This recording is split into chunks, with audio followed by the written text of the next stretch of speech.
هل تحب أن يهتدي بسببك أحد للإسلام؟ ها هو مكتب الدعوة بأبها يتيح لك الفرصة.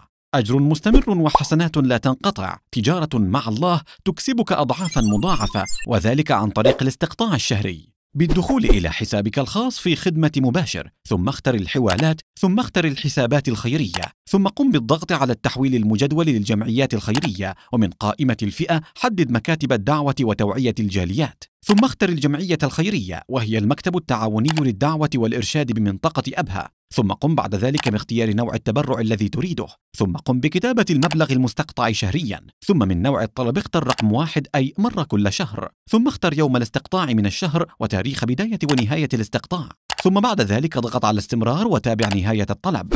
كن مع الله في كل حين وساهم في الدعوة إليه، فقد قال تعالى: ومن أحسن قولا ممن دعا إلى الله وعمل صالحا وقال إنني من المسلمين.